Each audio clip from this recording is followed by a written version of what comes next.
સર્વે વૈષ્ણવોને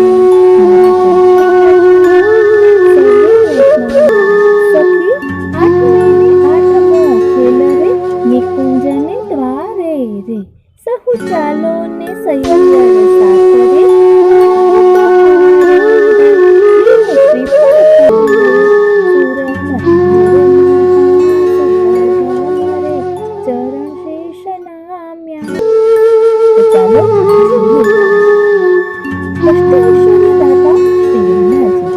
જેવી રીતે ભગવાન પોતાના કૃપાપાત્ર શ્રી યમુનાજી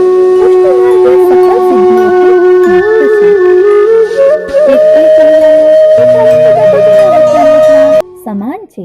તેથી શ્રી યમુનાજી સહજમાં ભગવાન સાથેનો સંબંધ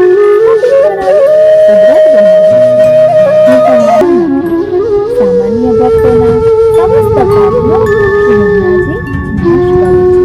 પાપનો નાશ થતા ભક્તનું હૃદય વિશુદ્ધ અને અવસ્થામાં ભાવાત્મક સ્વરૂપે પ્રભુ હૃદયમાં પ્રગટ થઈ એક જ સમયે અનેક લીલાઓ કરે છે.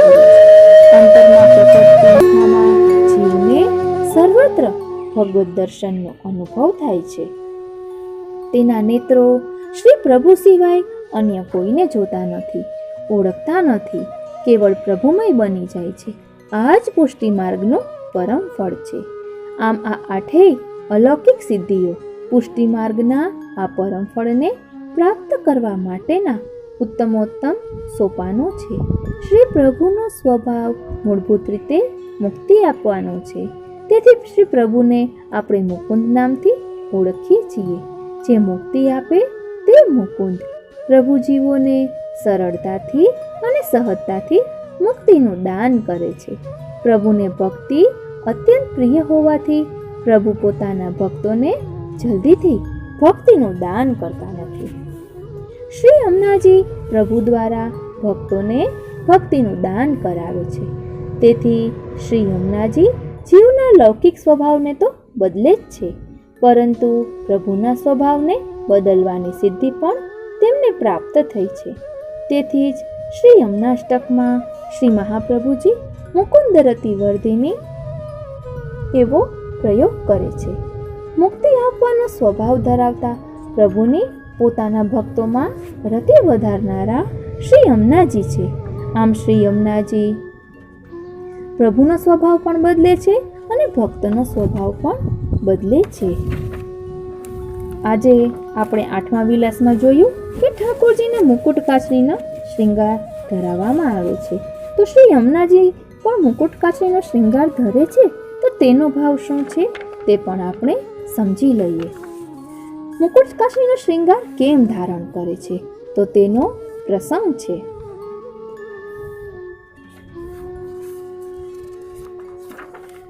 લીલા વિશિષ્ટ પ્રસંગે શ્રી યમુનાજીએ મુકુટ કાચરીનો શ્રૃંગાર ધારણ કર્યો છે. આ શ્રૃંગારમાં આપનું સાક્ષાત સ્વરૂપ સદ્રશ્ય દર્શન આપે છે. તેથી શ્રી હરિરાયજી શ્રી યમુના વિજ્ઞપ્તિ સ્તોત્રમાં શ્રી યમુનાજીને કૃષ્ણ રૂપા કહ્યા છે. કૃષ્ણમ કૃષ્ણ સમામ કૃષ્ણ રૂપામ કૃષ્ણ રસાત્મિકામ કૃષ્ણ લીલામૃત જલમ કૃષ્ણ સંબંધકારિણીમ.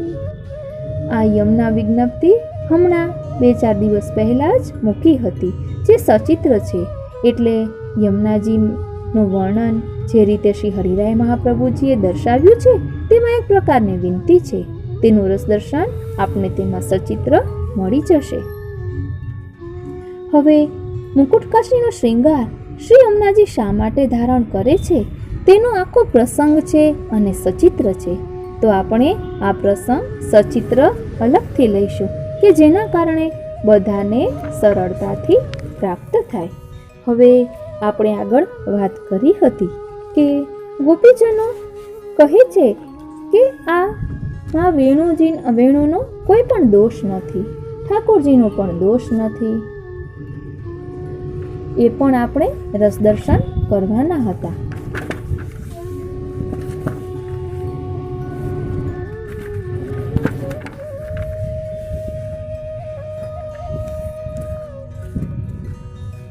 मुरली के ऐसे ढंग में आई। एक गोपी बीजी गोपीने मुरली बाबते कहे छे કે આ મુરલીને તો ઢંગ એટલે કે જન્મજાત રીત જ આવી છે, તેથી તો જ્યારથી શ્યામ તેને વશ થઈ ગયા છે ત્યારથી શ્યામ પણ સૌને વિસરી ગયા છે, કેમ કે નિષ્ઠુર એટલે કે કઠોર લાકડાથી જન્મી છે, તેથી તેનો પોતાને નિષ્ઠુરતા રૂપી ગુણ તેણે અમારા માટે પ્રકટ કર્યો છે।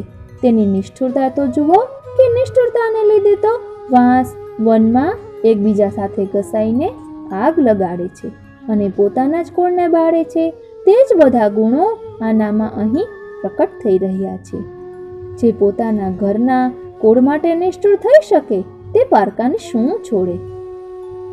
આ મુરલી તો બહુ મોટી સ્વાર્થી છે, તેથી તો ખૂબ જ પ્રેમપૂર્વક હરિયશ ગાઈ રહી છે। અહીં ગોપીજનોને મુરલી પ્રત્યેનો જે મીઠો ખાર થઈ રહ્યો છે તે દર્શાઈ રહ્યો છે।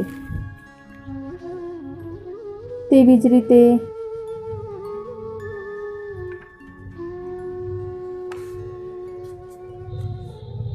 આગળ વર્ણન કર્યું છે કે આમાં હરિનો કે અમારો કે મુરલી કોઈનો જ વાંક નથી, પણ વિધાતાએ જ મુરલીને અમારી શક્ય બનાવી છે। એટલે હવે અહીં ગોપીજનો વિધાતા ઉપર દોષારોપણ કરી રહી છે। સુરદાસજી રચિતા પદ છે તેમાં આ વર્ણન આવે છે। પદ છે વિધના મુરલી સૌત બનાઈ, એટલે અહીં કહી રહ્યા છે કે આમાં હરિનો કે અમારો કે મુરલી કોઈનો દોષ નથી, કોઈનો જ કંઈ વાંક નથી, પણ વિધાતાએ જ મુરલીને અમારી શક્ય બનાવી છે, જેથી હરિ અમને છોડીને તેને સુખ આપે છે। તે સૂકા લાકડા તેવા વાંસની છે અને પોતાના વંશનો જ નાશ કરનારી છે। એટલું જ નહીં, બધાને જ હતાશ કરી દેનારી છે। આ મુરલી તો અમારી સજાતીય નથી, તેની જગ્યાએ કોઈ અમારા કુલની હોત અને અમારી શક્ય બની બેઠી હોત અને આવું રોફ જમાવતી હોત ને તો દુઃખ ન થાત, કેમ કે એમ મન મનાવત કે આખરે અમે છીએ તો એક જ ને, પરંતુ આ દયાહીન તથા નિષ્ઠુર તો વનની છે, અમે તો ગામના છીએ। હવે તો અમારા જીવનમાં અંધકાર જ છે, કેમ કે વ્રજના નાથ કે જે અમે વ્રજવાસીઓના નાથ હોવા છતાં અમારા પ્રતિ ઉદાસ થઈ ગયા છે।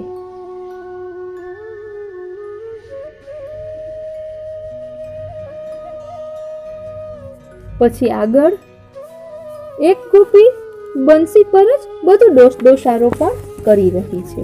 એટલે અહીં આપણને ગોપીઓના અલગ અલગ પ્રકારના ભાવ જોવા મળે છે। કોઈ ગોપી પોતાના ઉપર દોષ લે છે કે આમાં બીજા કોઈનો દોષ નહીં પણ અમારો જ દોષ છે, તો બીજી ગોપી મુરલીનો દોષ છે। તેનું વર્ણન છે કે ગોપી ખૂબ જ પરેશાન છે, તેથી કહે છે કે જ્યાં સુધી હરિની પાસે મુરલી છે ત્યાં સુધી અમે તો લડતા જ રહીશું। હરિ કે મુરલી સાથે રાત દિવસ આ જોઈ શકતા પણ નથી અને આંખો બંધ પણ કેમ કરી જાય, રહેવાય પણ નહીં અને સહેવાય પણ નહીં, તેથી લડવાના જ છીએ।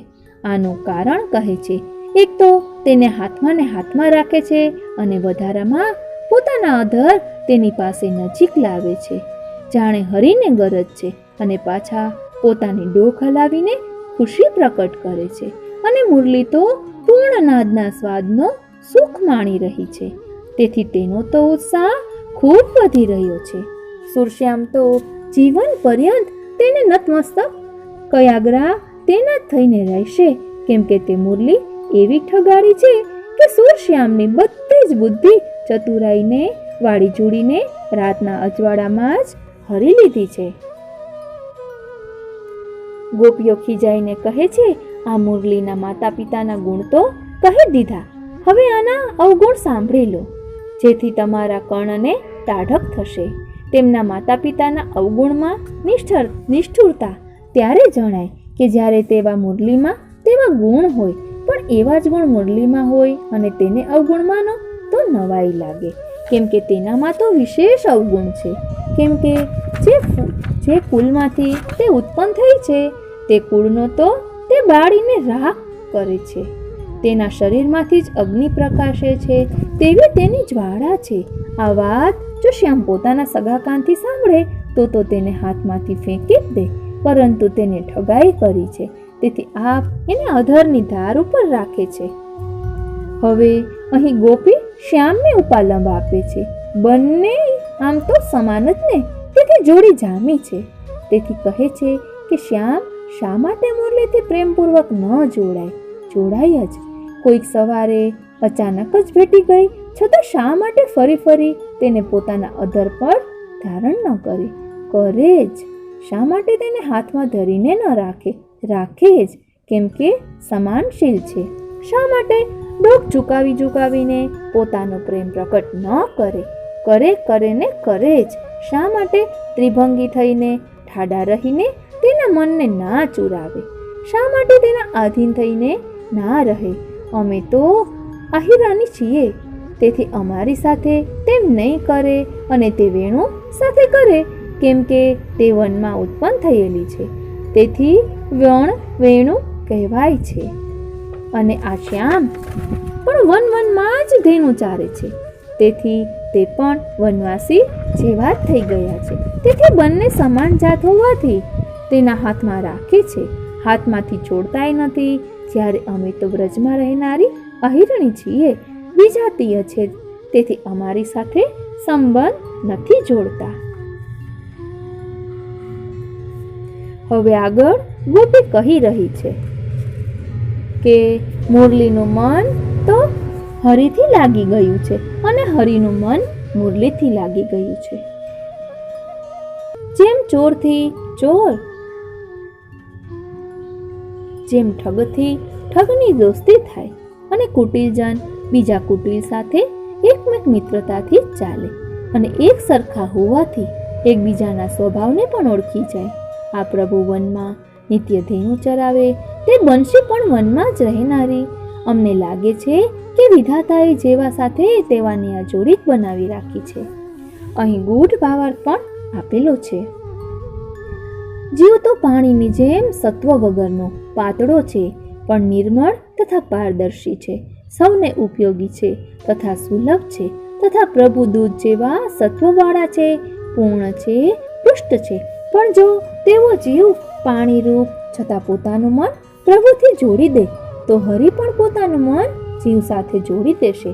પણ તે મેળાપ એવો ગાઢ જોઈએ કે જીવ કોણ અને ઈશ્વર કોણ તે જ ન ઓળખી શકાય. જીવ હરિનું ચિત્ત ચોરી લે, અને હરિ જીવનું ચિત્ત ચોરી લે. જીવ જ લોકવેદને કાપટ્યવત આચરીને પણ પ્રભુની પાસે પહોંચી જાય, અને પ્રભુ પણ પ્રમાણને છેતરીને ઠગવત જીવનો ઉદ્ધાર કરે. જીવો સ્વભાવત દુષ્ટાહા, તેમ શ્રી આચાર્યજીએ જીવને દુષ્ટ કહીને કુટિલ કહ્યો છે. અને પ્રભુ લલિત ત્રિભંગી હોવાથી ટેઢા છે, તે રીતે કુટિલ છે. પ્રભુ જગતના સર્વ જીવોના પાલક તથા નિયામક છે, અને જીવ તો જગતમાં રહેનારો છે. યે બનત નિત ધેનું ચરાવત વહ બનકી આહી. સુર કહેતા ભગવાને વિધાતા બ્રહ્માને બનાવ્યા, અને પ્રભુએ જ આ જોડી એટલે ભક્તને પોતાના માટે જ બનાવ્યો, કેમ કે જે અંગ સૃષ્ટિ છે, અને એ બંનેમાં સમાનતા છે, બંને એકબીજા માટે જ છે. આજ તો પુષ્ટિ માર્ગનું રહસ્ય છે. આ રીતે આજનો આ સત્સંગ શ્રીનાથજી, શ્રી યમુનાજી, શ્રી મહાપ્રભુજીના ચરણારવિંદમાં સમર્પિત કરું છું. આજે આપણે શ્રી યમુનાજીનું મહાત્મ્ય પણ સમજ્યા. આપને આ કેવું લાગ્યું તે કોમેન્ટ બોક્સમાં જરૂર જણાવશો, અને જો આપને ગમ્યું હોય તો જરૂરથી બીજા વૈષ્ણવોને શેર કરશો, કારણ કે તુજ સંગે કોઈ વૈષ્ણવ થાય તો તું વૈષ્ણવ સાચો. જય શ્રી કૃષ્ણ. સર્વે વૈષ્ણવોને મારા જય શ્રી કૃષ્ણ. સર્વે વૈષ્ણવોને મારા જય શ્રી કૃષ્ણ. આજે પણ શ્રી ઠાકોરજી સાનુભવ જતાવે છે તે વિશે આપણે જોઈ રહ્યા છીએ. તેમાં આજે આપણે પ્રસંગ જોઈશું શ્રી યમુનાજીનો. કૃપાસાગર શ્રી યમુનાજી, જેને સાનુભવ થયો છે તેમનું નામ છે વ્રજદાસ અને વલ્લભદાસ. અને આ લેખ જેને લખ્યો છે તેના લેખક છે જાદવજી ખેરાજભાઈ સુરતના. શ્રી કૃષ્ણ શરણમ મમ, શ્રી કૃષ્ણ શરણમ મમ એ મંત્રના ઉચ્ચાર સાથે નેત્રોમાં જોરદાર અશ્રુઓ, પશ્ચાતાપના અગ્નિમાંથી પ્રકટ થતો ઉષ્ણ નિશ્વાસ અને ધરતી ફાટી પડે તો સમાઈ જવાની તૈયારી એવી ઉગ્ર ગ્લાનિ સાથે વ્રજદાસ અભૂતપૂર્વ અકળામણ અનુભવી રહ્યો હતો. પરમ ભક્ત વલ્લભદાસભાઈ આ સમયે અચાનક ત્યાં આવી ચડ્યા અને વ્રજદાસની આવી દશા જોઈને આશ્ચર્યચકિત બની ઊભા રહી ગયા. વ્રજદાસને વલ્લભદાસના આગમનની ખબર ન પડી અને એનું ધ્યાન ખેંચવા માટે વલ્લભદાસે જય શ્રી કૃષ્ણ કહ્યા. વ્રજદાસ વિવળ દશામાંથી જાગૃત થયો. પોતાના પિતાના પરમ મિત્ર વલ્લભદાસને આવેલા જોઈને એકદમ ઊભો થઈ તેમના ચરણમાં પડી ગયો. નેત્રમાં જલપ્રવાહ શરૂ થયો. અશ્રુ જળથી જાણે ભગવદીના ચરણોનો અભિષેક કરી રહ્યો ન હોય. વલ્લભદાસના નેત્રો પણ સજળ બન્યા. એમણે વ્રજદાસને ઊભો કરી હૈયા સરસો ચાંપી આવી વિહવળતાનું કારણ પૂછ્યું. વલ્લભદાસના સાનિધ્યથી વ્રજદાસને પણ કંઈક શાંતિ થઈ. કારણ બીનું હરિકૃપા મિલહી નહીં સંતા. વ્રજદાસે રુદન સાથે અસ્ફુટ શબ્દોમાં કહેવાનું શરૂ કર્યું. વડીલ, આપ તો જાણો જ છો કે મારા માતા પિતા પરમ ભગવદીય હતા. સંસારમાં રહેવા છતાં સંસારથી વિરક્ત હતા. હરિગુરુ વૈષ્ણવની સેવા એ જ એમના જીવનનો આનંદ હતો. આવા પરમ ભગવદીયને ત્યાં મારા જેવો કુલાંગાર ઉત્પન્ન થયો. નાની વયમાં તો હું પણ પરમ ભાવિક હતો. બ્રહ્મ સંબંધ લીધા પછી હું પિતાની આજ્ઞા મુજબ સેવા સત્સંગ સ્મરણમાં તત્પર રહેતો. પરંતુ મોટો થયો, અભ્યાસમાં જોડાયો અને કોલેજમાં દાખલ થયા પછી દુસંગમાં પડી જવાથી મારું જીવન બરબાદ થઈ ગયું. સેવા સત્સંગ બધું જ છૂટી ગયું. એટલું જ નહીં, પરંતુ માતા પિતાને હરેક પ્રકારથી ત્રાસ આપવા લાગ્યો. ઘરમાં પણ અનાચાર ફેલાવી દીધો. વડીલોને વિવળ કરી મૂક્યા. મને સુધારવા માટે એમણે અનેક પ્રયત્નો કરી જોયા, પરંતુ હું સુધર્યો નહીં. ખોટે રસ્તે ખર્ચવા માટે પૈસા બાબત માતા પિતાને ખૂબ પરેશાન કરતો હતો. પરંતુ મારી ઈચ્છા મુજબ પૈસા મળતા નહીં હોવાથી મને અસંતોષ રહેતો હતો. એટલે એક દિવસ લાગ જોઈને 3-4 હજારના સોનાના દાગીના જે કબાટમાં હતા તે લઈને નાસી ગયો. કલકત્તા ગયો. ત્યાં છૂટથી પૈસા ઉડાડવા લાગ્યો. પોલીસ પાછળ પડી ગઈ એટલે મુંબઈ ભાગી આવ્યો. થોડા પૈસા બચ્યા હતા તે મુંબઈમાં પૂરા થઈ ગયા.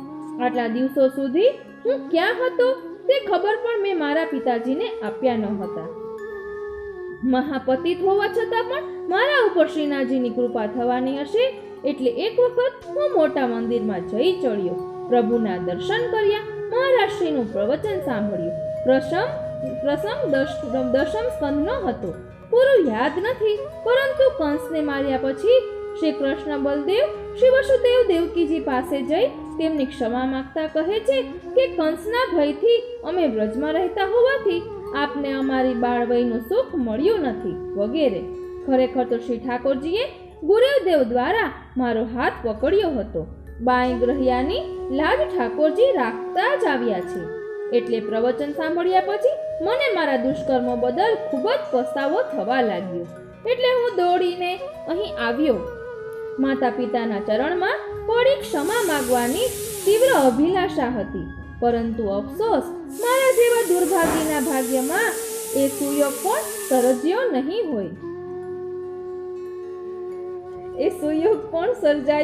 હોય. એટલે અહીં આવ્યા પછી ખબર મળ્યા કે મારા માતા પિતા મારી ચિંતામાં વિવળ બની પરલોક સિધાવ્યા હતા. મારા જેવા કુપુત્રના પાપથી એ મહાન ભગવદીય જીવો પણ મારામાં વાસના રહી જવાથી ભગવત પ્રાપ્તિ કરી શક્યા નથી. એમની દુર્ગતિનું નિમિત્ત હું બન્યો. એ કરતા તો હું જન્મથી જ મૃત્યુ પામ્યો હોત તો આવા ઘોર પાતકથી તો બચી જાત. પરંતુ મારા માતા પિતા તો પરમ ભગવદીય હતા. એમની દુર્ગતિ હોય જ નહીં. વલ્લભદાસે આશ્વાસન આપતા કહ્યું, ના વડીલ, મારા માતા પિતાનો જીવ સતત મારામાં રહેલો હોવાથી મારી ચિંતામાં એમણે દેહ ત્યાગ કર્યો હશે. તો પછી એમને ભગવત પ્રાપ્તિ ક્યાંથી થાય? ગઈ રાત્રે મારા માતા પિતાએ સ્વપ્નમાં આવીને મને કહ્યું કે દીકરા, તે અમને ખૂબ દુઃખી કર્યા છે. તારા પરિતાપમાં અમે અશાંત બની ભટકી રહ્યા છીએ. હવે તું કોઈ એવો પ્રયાસ કર કે જેથી અમે આ દુર્ગતિમાંથી મુક્ત બની ભગવદ લીલામાં પ્રાપ્ત થઈ શકીએ. આ પ્રમાણે મને સ્વપ્નમાં અનુભવ થયો છે. તો વડીલ, આપને મારી વિનંતી છે કે આપ કૃપા કરી મને સહાયતા કરો. મારા માતા પિતાની મુક્તિ અર્થે મારે શ્રીમદ ભાગવત સપ્તાહનું આયોજન કરવું છે કે જેથી મારા વડીલોને ભગવત પ્રાપ્તિ થાય. વલ્લભદાસ થોડી વાર વિચારમગ્ન રહ્યા. ત્યાર પછી તેમણે વ્રજદાસને જણાવ્યું, બેટા, તું ચિંતા કરીશ નહીં. શ્રી ઠાકોરજી સહુ સારું કરશે. તારા પિતા મારા પરમ સ્નેહી હતા, તેથી તેમના પ્રત્યે મારી પણ કંઈક ફરજ છે. તારે ભાગવત સપ્તાહ કરવી હશે તો તે વ્યવસ્થા પણ થઈ શકશે. પરંતુ આપણા સંપ્રદાયમાં એક બીજી પણ વ્યવસ્થા છે, તે સાંભળ. શ્રી યમુનાજી પરમ કૃપાળુ છે, અધમ ઉદ્ધારિણી છે. એને શરણે જનાર સર્વથા સનાથ બને છે. શ્રી યમુનાજીની કૃપાથી સમસ્ત અમંગળ નાશ પામે છે. શ્રી યમુનાજી પરમ કૃપાળુ છે, અધમ ઉદ્ધારિણી છે. એને શરણે જનાર સર્વથા સનાથ બને છે. શ્રી યમુનાજીની કૃપાથી સમસ્ત અમંગળ નાશ પામે છે. શ્રી યમુનાજી શરણ પ્રતિપાળ ગોપાલ રતિવર્ધિની છે. એટલે શ્રી યમુનાજી તો વૈષ્ણવોના ભાગ્ય વિધાતા છે. એમના પ્રતાપ બળનું વર્ણન કરવાની શક્તિ તો સહસ્રમુખ શેષજીમાં પણ નથી. પણ હવે મારી વાત સાંભળ. આપણે શ્રી ગુરુદેવની આજ્ઞા લઈ શ્રી યમુનાજીના પાઠનું આયોજન કરીએ. તેનો ક્રમ નીચે મુજબ છે. 41 વૈષ્ણવો આપણા આ મોટા ઓરડામાં અપરસમાં નાહી શ્રી યમુનાજીના 41 પદનો 41 વખત પાઠ કરે. એટલે કે 41 વખત 41 પાઠ કરે. લગભગ 5-6 વાગે પાઠ પૂર્ણ થશે. તે દરમિયાન શ્રી ઠાકોરજીને સામગ્રી આરોગાવીએ. ભગવદીઓ તથા અન્ય વૈષ્ણવોને લેવડાવીએ. શ્રી ગુરુદેવને પધરાવી તપેલી આરોગાવવી અને રાત્રે માળા પહેરામણીનો પ્રસંગ ઉજવી શ્રી યમુનાજી વાંટવા અને તારા માતા પિતાના જય શ્રી કૃષ્ણ બોલાવવા. એટલે મને તો સંપૂર્ણ શ્રદ્ધા છે કે તારા માતા પિતાને અવશ્ય ભગવદ લીલાની પ્રાપ્તિ થશે. સંપ્રદાયમાં આ એક અલૌકિક સાધન છે. વલ્લભદાસભાઈની વાત સ્વીકારી વ્રજદાસે શ્રી યમુનાજીનો મનોરથ કર્યો. સૌ વૈષ્ણવોએ મળીને 41 વખત શ્રી યમુનાજીના 41 પદ ગાયા. 108 વખત શ્રી યમુનાષ્ટકના પાઠ કર્યા. વ્રજદાસે પોતાના સેવ્ય પ્રભુને વિવિધ સામગ્રીઓ અંગીકાર કરાવી. વૈષ્ણવોને મહાપ્રસાદ લેવડાવ્યો. રાત્રે શ્રી ગુરુદેવ પધાર્યા. માળા પહેરામણીનો મનોરથ થયો. વ્રજદાસે સૌ વૈષ્ણવોને તેના માતા પિતા વતી 3 વખત જય શ્રી કૃષ્ણ કર્યા. ત્યારે અંતરિક્ષમાંથી અવાજ આવ્યો, શ્રી હરિગુરુ વૈષ્ણવની કૃપાથી અમારો વાસના મોક્ષ થયો છે. ફરી એકવાર, શ્રી હરિગુરુ વૈષ્ણવની કૃપાથી અમારો વાસના મોક્ષ થયો છે. એ અમે ગોલોકધામ તરફ જઈએ છીએ. અમે ગોલોકધામ તરફ જઈએ છીએ. વ્રજદાસ બેટા, સેવા સ્મરણમાં અધિક ચિત્ત રાખજે. વ્રજદાસ બેટા, સેવા સ્મરણમાં અધિક ચિત્ત રાખજે. આ રીતે અંતરિક્ષમાંથી અવાજ આવ્યો. આ રીતે શ્રી યમુનાજી કૃપા સાગર છે. દ્રઢ વિશ્વાસ. પૂર્ણ પુરુષોત્તમ શ્રી કૃષ્ણ આપણા સ્વામી, આપણે તેમના દાસ. તેમના સિવાય બીજાના આશ્રય જવું, બીજા પાસે માગવું, બીજા પાસેથી કંઈ પણ મેળવવાની આશા રાખવી, બીજાનો ભરોસો કરવો, તે અન્યાશ્રય. ભક્તને પોતાના ઈષ્ટમાં દ્રઢ આશ્રય જરૂરી છે. ભક્તે ભગવાનમાં અવિશ્વાસ રાખી ભગવાન પાસે પણ કશું માગવું નહીં. જય શ્રી કૃષ્ણ. બોલો શ્યામ સુંદર શ્રી યમને મહારાણીજી કી